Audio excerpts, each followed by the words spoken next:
Good morning, and welcome to another Seize the Day.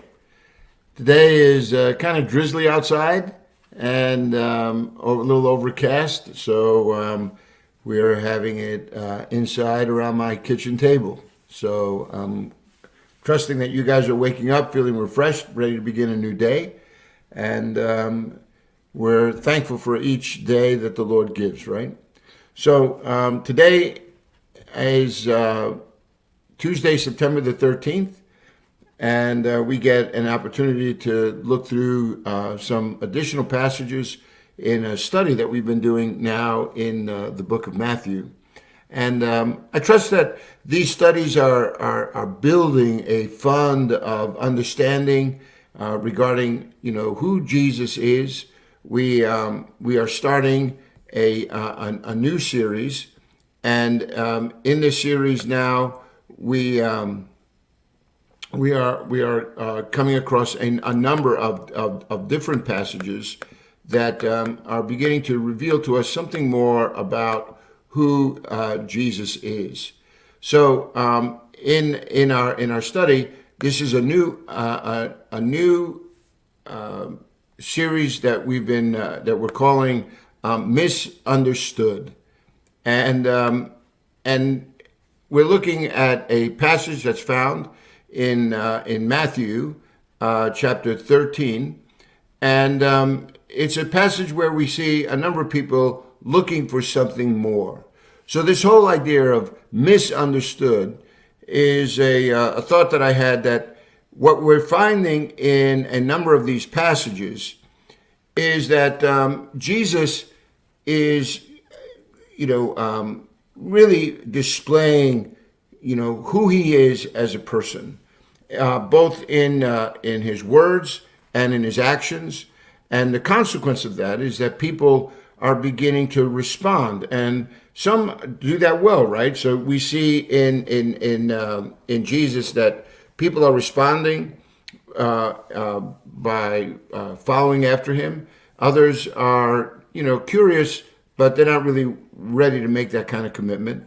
And yet others return, and we see that they are becoming more and more contentious, to the point where they are getting together in real rebellion. So we've looked at a number of passages together, and I thought maybe it would be good if we began to just look again at what some of these passages are saying to us. So we have a passage here that I'll put up a little bit bigger on the screen, where it says, "When Jesus had finished these parables, he moved on from there. And coming to his hometown, he began teaching the people in their synagogues, and they were amazed. 'Where did this man get this wisdom and these miraculous powers?' they asked." So Jesus comes back to his hometown in Nazareth, and he does what is his custom, right? He's going to the synagogue, no doubt, that he grew up in. And there he is teaching people as well. And the people were amazed, because not only of his wisdom, but also about the miraculous powers that they have heard about, and perhaps maybe even some had witnessed what Jesus was doing. But notice what happens. These individuals, there's that saying that says familiarity breeds contempt, right?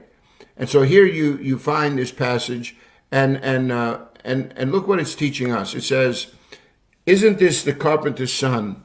Isn't his mother's name Mary? Aren't his brothers James, Joseph, Simon, and Judas? Aren't all his sisters with us? Where then did this man get all these things?" And they took offense at him. See, they're taking offense at Jesus because they're having a hard time trying to understand how Jesus really could be any different from them. They figure, hey, we know where he comes from, we know his parents, we see his kids. Like, come on, he can't be that much different than us. And what happens is that they really miss this opportunity to come to a deeper understanding of what God is doing in the person and the work of Jesus. They're not seeing him as this Messiah that Matthew, up to this point, has been pretty meticulous about letting us know about, right? Going all the way back to the very opening lines in our book, we are introduced to Jesus, who is the son of Abraham, the son of David. The whole genealogy is so that you and I could understand that all of the prophetic words regarding the person of Jesus and this work are now beginning to find fruition in Jesus. It's coming to a head. He is this promised Messiah, and so now he is coming, and people are seeing this authority in his words as well as in his actions. But you notice the people in his own hometown, like the people, his own people, they tend to reject him. I'm reminded of that passage that's found in John chapter 1, where it says, Jesus came unto his own, and his own received him not. And that is how this ministry of Jesus is unfolding. Yes, there are some who are going to hear this word and receive it with great joy. But you're going to see more and more these lines of separation that are coming. All of which is just, again, underscoring what Jesus taught us in the kingdom parables, right? Only the good soil produced any kind of crop. And that was one out of the 4 environments in which the seed, the word of God, fell. Jesus is again telling us, hey, this kingdom of heaven on earth is going to be like the weeds and the wheat, right? There's going to be they're going to grow side by side. It's not going to be until the end of the age that this harvest is going to be, brought into the kingdom. So Jesus is constantly reminding us again of what his objectives are and what he has come to do.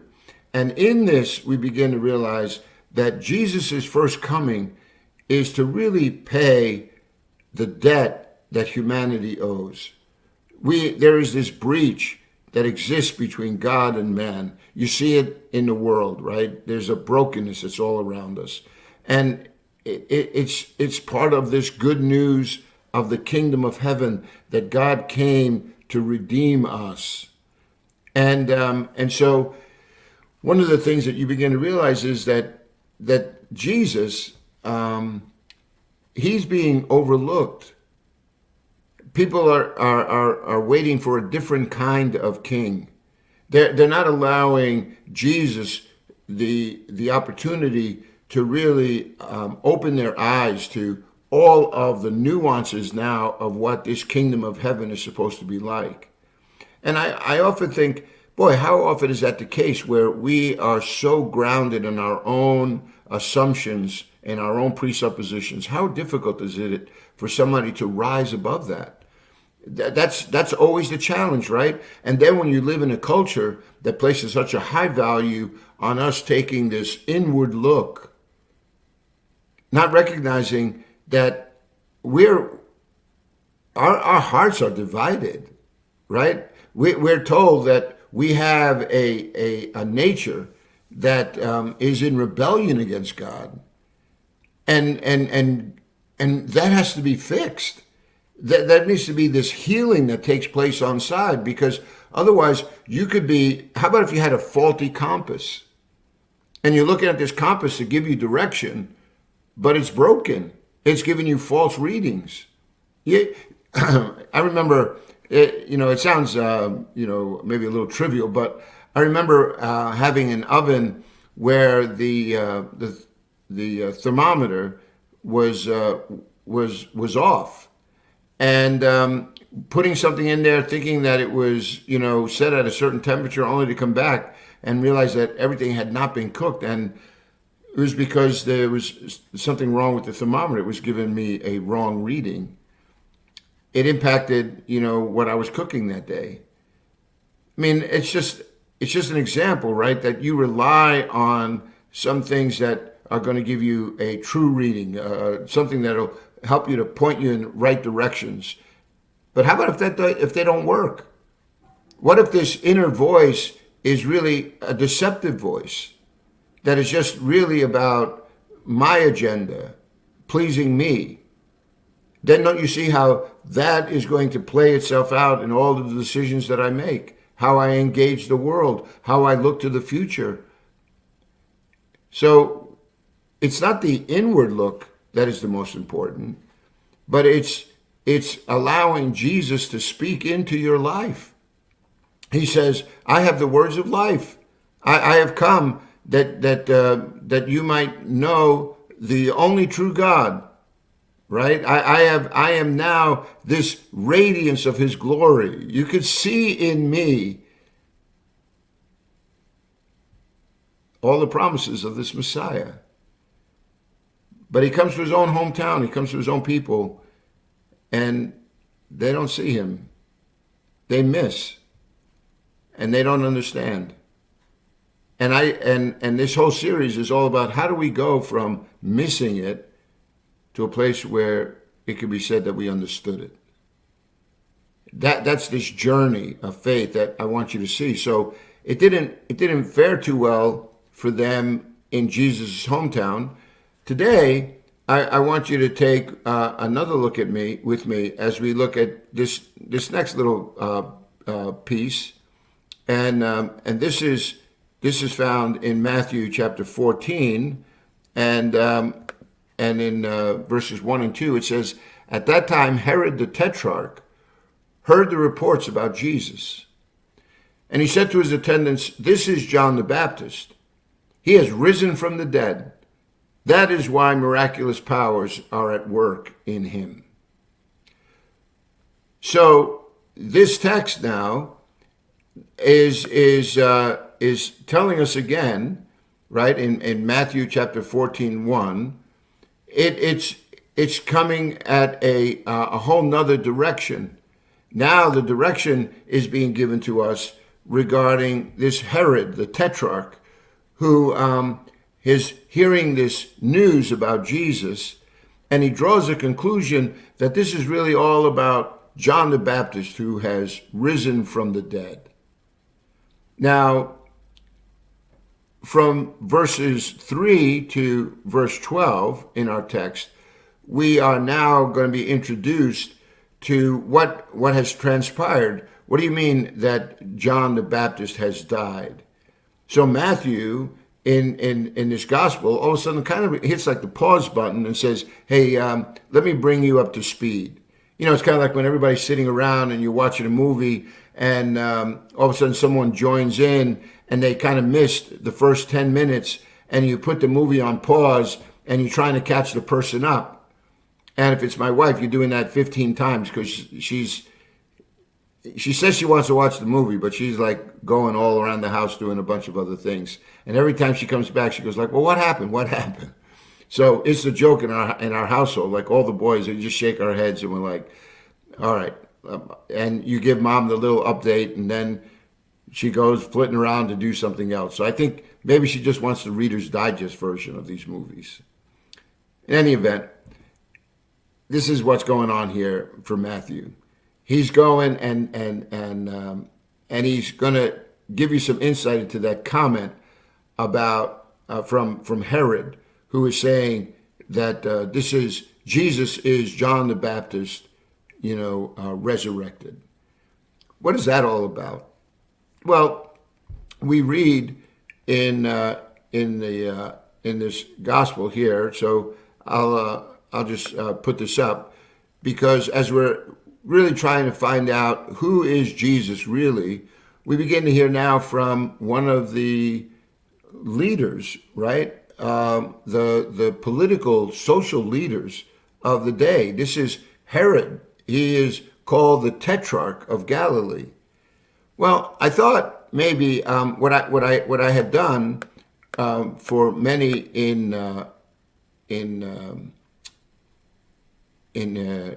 on my sermon on Sunday is I gave him an overview of who Herod really is. And what I started out with, and I'm going to just put up a map, and I'm just going to talk to you a little bit about this, okay? So the first thing I want you to realize is that this Herod that we're talking about is not Herod the Great. Herod the Great is their father. Herod the Great had like 10 wives, 15 children. He wasn't a very nice man. He killed one of his wives and her two sons just in the last moments of his life. Herod was really not a good person. He was the one that sent the Roman troops to kill all the babies in Bethlehem when he thought that this child Jesus, who was born King of the Jews. Remember, the wise men came, seeking the King of the Jews, the one born King of the Jews, and he brought in all the biblical scholars. And you read about this, right, in Matthew chapter 2, and it says in the text that all the scholars got together and they said that the Messiah would be born in Bethlehem. Isn't that interesting? They go back and they look through this Old Testament, and there, sure enough, in the book of Micah, chapter 5, verse 2, there is this passage that reveals that out of Bethlehem, the least of the clans of Israel, shall come forth one who will be shepherd over my people. And so people look to this promise. But as you saw, the people from Jesus' own hometown, they don't recognize that he is the one who is fulfilling these promises. They're looking for more of a leader who's going to come and vanquish, or set them free from Roman occupation. They're kind of looking just for like a Moses type who's going to deliver them from their oppressor, not recognizing that the kingdom that Jesus is promising is not of this world. He's introducing us to this kingdom of heaven, but it is yet to be fully realized. And so they miss who Jesus is. And now we're hearing from the political realm, they're misunderstanding this too. In fact, they're going to see Jesus as a threat. One of the things that we realize is Herod had these different sons, but what I wanted to show you in another map here is this was, if you take the green sections out, all the rest were part of Herod's kingdom. So if you look, you could see the Sea of Galilee up here with the river Jordan that flows down and empties into the Dead Sea. And so north of the Sea of Galilee, you have this region, you have the blue and purple here on either side of the Jordan River.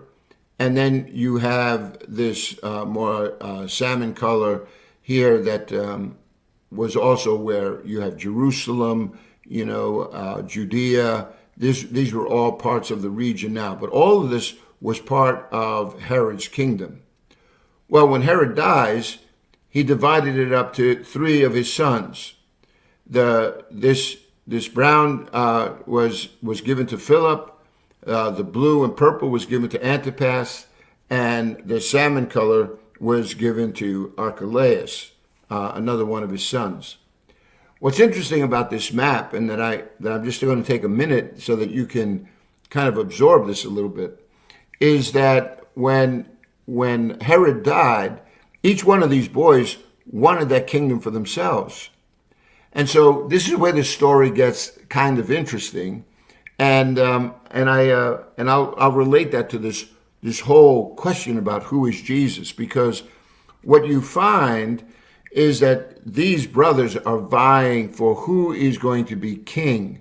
So in the text that we just looked at in Matthew chapter 14, what you find is Herod is introduced as a tetrarch, which is a really the word for a prince. It's one who is given like a quarter of a kingdom.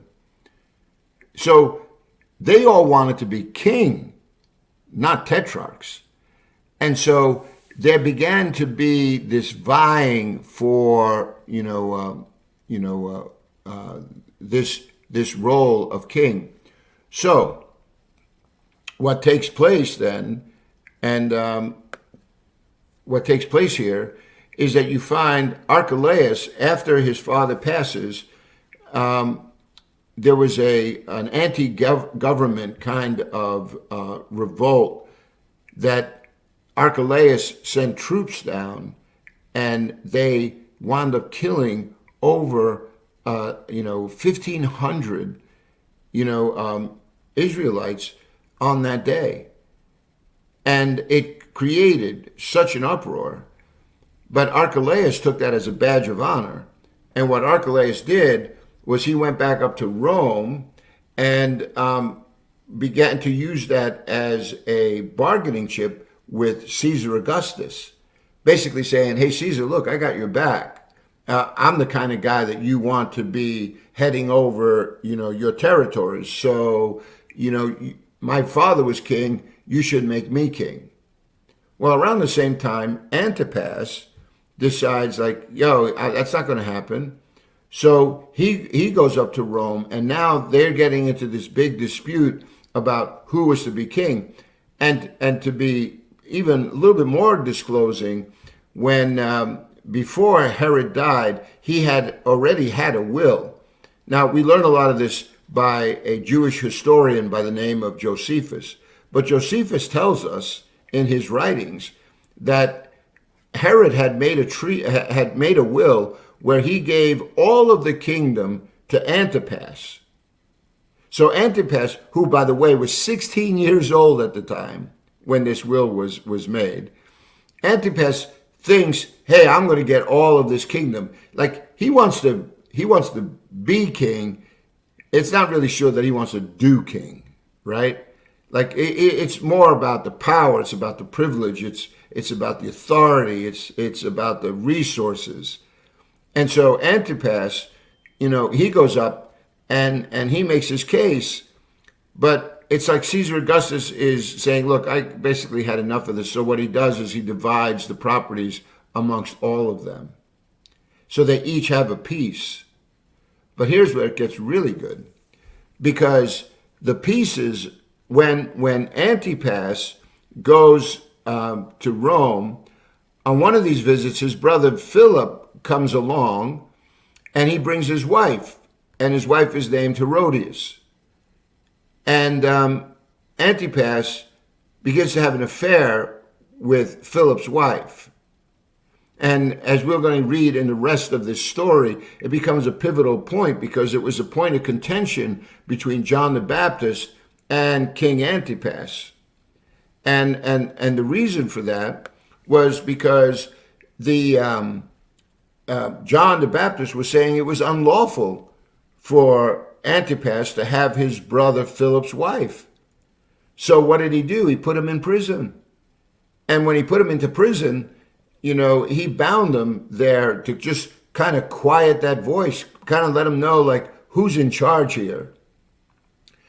And so now John the Baptist is in prison. You remember, word came to Jesus that he was in prison. And John wanted to know if everything that he had been doing, was for naught, because he was looking at Jesus saying, man, are you the one that really was to come? Because John also had probably in his head that there was going to be a different kind of king that would come.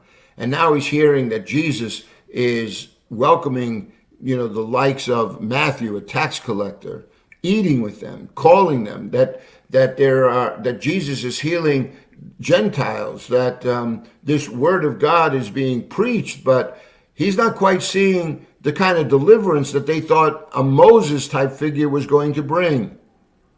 So now you can imagine how John is in prison and all this stuff is going on in his head, and he sends his disciples back up, and Jesus says, look, tell John what you see and hear, because all of this is demonstrating that I am fulfilling the call of what the Messiah was to come and do.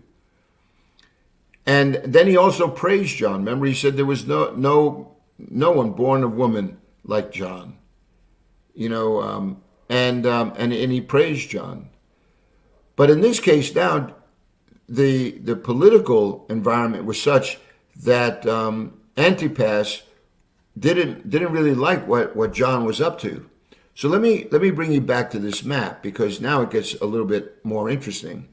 What you find in this map, see the brown piece and that upper bluish piece here.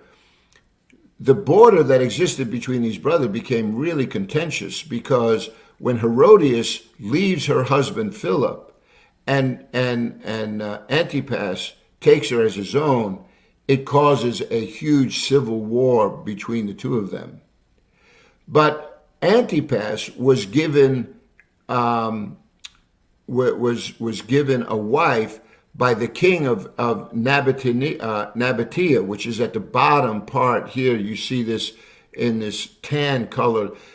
So the king of Nabatea turns around, gives to Antipas his daughter as a bride, and this territory here known as Perea. And in that territory, he's given that territory, and now when Antipas takes Philip's wife, he sends back the king's daughter. So in essence, he is just divorcing her, sending her back to her father, and that became a point of contention where now the Nabateans were at war with Antipas over this tryst that he had engaged by bringing back their daughter and marrying Herodias. And all the while, Archelaus is trying to use all of this to his advantage, so he continues to vie for this kingdom. So Antipas, on numerous fronts, is having to contend with all of this revolt and at the same time trying to please everyone. It just doesn't change, does it? Do you notice this? Like, it never changes.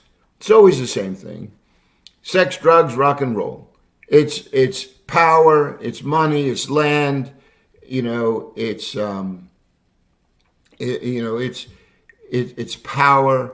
It's always the same thing.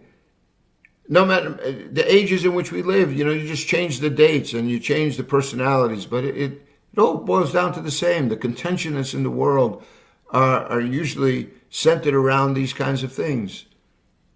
And it's in this world then that Jesus is coming. So Jesus is coming to his own, but his own are not receiving him. He comes to reveal the secrets of this kingdom, and even the world at large is set up against him. And so I want to take more of our time together by unpacking, what is taking place, because if the Jews, they misunderstood, right? The Jews, they were looking for another king. Here you have the king Herod Antipas, who wants to be king and is doing everything he can to silence the voices of those who are proclaiming God's rule. And tell me that hasn't changed over all these millennia. That the kingdoms of this world and the kingdom of God, they are always at war with one another. That goes back to that parable again of what Jesus said to us about the wheat and the weeds. There is this contentiousness, but God in his grace is seeking to provide opportunity for people to know who he is, to be able to make those kinds of decisions, to move into this kingdom that he is establishing on earth. And that is what is going to bring the settledness in one's heart. It's what gives rest to one's soul. But you can see, if your eyes aren't open, then you're not seeing. If your ears aren't open, you're not hearing. It's not that Jesus isn't communicating. It's that people's presumptions, people's own ambitions, aspirations, they get in the way, and they're not willing to bow this knee to Jesus. So we'll spend more time tomorrow, and we'll take a little bit more look at this story. But I hope that a little bit of that background gives the flavor of why Herod might be so paranoid that he's putting John in prison, because the people are really beginning to respond to John's message. And if Jesus is falling in that suit, what is that going to say about Jesus then? What are they going to do to him? This is almost like a little hint of what's coming down the road. And one day Jesus will appear before this Herod Antipas. And that's not going to go too well. So these things shouldn't catch us by surprise. They just are meant to give us an understanding again in regards of this spiritual war that you and I are engaged in. But never forget, my friends, that greater is he that is in us than he that's in the world. That this divine power that we have received enables us to participate in God's divine nature. And we are being called upon to let this light shine in the midst of the broken world that we live in. So you go out today, seize the day. Continue to read here in Matthew chapter 14. And Lord willing, tomorrow will come and we'll have this opportunity to spend some time together. So God bless you, and really thanks for being a part this morning. God bless.